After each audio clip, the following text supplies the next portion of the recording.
ku fate non affaire ken gon fulɓe tan gasi ɗum ko politique ɗum bangi identité ɗum ko woppete yaha so ɓooyi miiji ɓurgo forde jaltot tan sa wi aɗa fala ɗum a juumat aɗa wawi noon a haɓere ñan fof politique par ce que leñol tefata hoore mum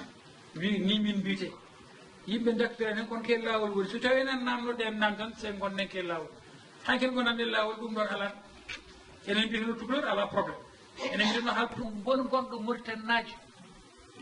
ko firti wonde mauritannajo ko ɗum ɗo woni probléme o on probléme foti réglé mauritannagal ko woni la nation en question in jaltumde walata en 91 en décembre le 15 décembre mi waɗi ɗum dans Mauritanie demain la nation en question mi haali hen tous les problèmes ko walata jaltumɗum j'ai écrit immédiatement pour andinduɓe tan nous on ne change pas hoɗum nan julade so tawi aɗa nangue tan seko tooƴ mon ɓe jiiɗa kaalon jiiɗi cappita ɗum kulon goppon ko mbatton ko kañumen mbawa fewnitade c' est à dire ko ɗum c' est à dire so tawi neɗɗo nanguima aɗa haɓatno e mum wonde ko huuɗi kulol fuɗɗima ɗum nade ɗum min mbiyata la peur a changé de camp mi natti hulde kono misne wonɓe no kuudir ko dillannoɓe natti heede so dillama hande tan woni wonata hen yo yimɓe dillu ceerno par ce que famam aɗan ɓurno muusde a jaggue laabi 4 5 tout ça so tawi goto nanggaki par ce que pamtani jiyata kono caggal 86 yimɓe nangga ha heewi tan yimɓe puɗɗi famde won ko woni Mauritanie ko noon tan ke haali jeeya aɗa woni goto tan so ɓooyi won sappo so ɓooyi won temedere so ɓooyi heew oto yimɓe paayi jiɗi noon wi tan ko ganduɗa onno juutir ni e perguiti mbaɗɗe ɗe taw en cohlano wadde ɗum woni ko min famani yimɓe qu'est ce qu'ils veulent jilto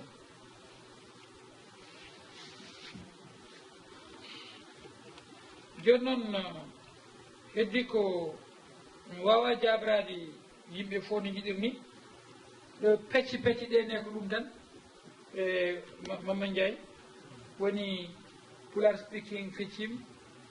c'est tout à fait normal kawtal feccima tabital feccima pelle goɗɗe politique ɗe kay feccima noon tan yahat ɗum ko hay hunde ɗum c'est pas très grave ɗum firti mouvement enen yaha ten waɗi kadi yimɓe ganduɗa ko joom sembe en walla joom heyɓe en mbawa yidde wadde won hen tan jaa banggueji goɗɗi walla koye noon ɗum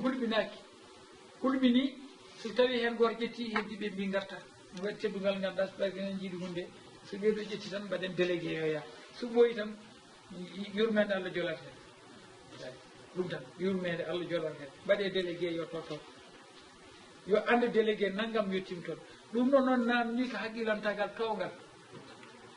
weeɓani koye saabu enen ni haɗen ke dow koom systéme politique ɓurɗe no fewnude e gurdam men ko laamu taw ko neɗɗo ronti bamum la monarchie révolution mbaɗɗe noon duumaki addi noon gandal tan ko laamu fof fuutankoɓe hankkadi kono noon banggal organisation politique boni banggal gandal noon ceernague en gorko huɗi duɗal mum duusa ɗum ko ɗon révolution addi toon laƴiri toon ɗum reɓiri banggue juɓɓudi laamu e tout ça e yimɓe men ko intellectuel uji te yiite ɓuuri ko hen hewde ken nder ganduɗa toroɓɓe ɗum waɗi wonno ko toon yiite toon rokkata laamu heeɓe naati e hindi toroɓɓe heeɓe woni toroɓɓe heewɓe gañi toroɓɓe ɓeɗo kadi ka Cheikh Oumar ari gonti toroɓɓe ɓeɗo gadi Cheikh Oumar heddiɓe gadi révolution heddiɓe révolution waɗi ɗumen en suite ko hindi tan ko hindi mawde tan keddiɗe fof nen nder donc kurol ala hen tabtal pulago fecci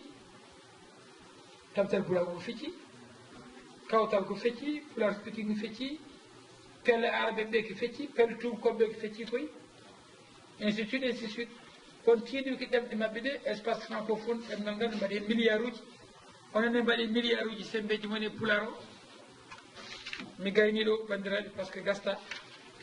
nano monɗen keewi dawri ñang noon mbaɗa an ka suskanaji eyyi ko jorol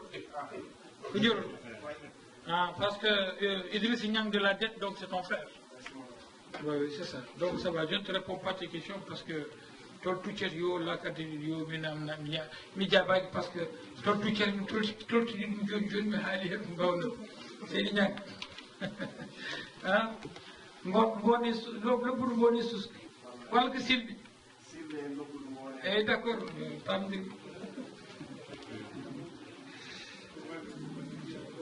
bon centre de documentation pour la gueɗe foti waɗide faut même pas aller plus loin il faut faire ça Boussey fe faddugo ndaw ceerno denɗi an mbimi faddugo ndaw ko fitel eyyi gon Boussey ko jaggue min le 27 mai o wi mo wara min so arti avion makko yooni mi anda noon taw faddugo ndaw waɗi ɗum mi anda mbeɗen faddugo ndaw kam fetel Allah wari jomum tan yimɓe jiitam min nawam atar après min jaltina e gaska min min nawa atar le 10 juillet haydalle wi min gartu min garti nde le 16 juillet yimɓe gari no gubbite ɗon e guinal noaksodde kam fof jii tan ma heddi Boussey min tawam ɓe o yaadinoɓe en gubbe ko Allah waɗata min hudduya ɓuuri bonde walata ɓuuri yurmade sabu ko diɗɗal ngal neɗɗo goto watte ko toon mba ɗum yiiɗi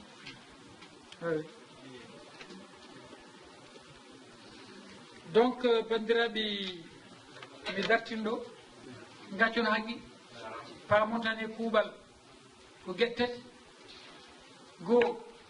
kono leƴƴi aduna ɗi fof enen jogui tarih men labtuɗo te on sa en monaki leƴƴi kewɗi ene ceeɓi ɗumen ñalama hande o aduna jiggi jiggodiri mondialisation ko tawa ɗo fof hande tawe to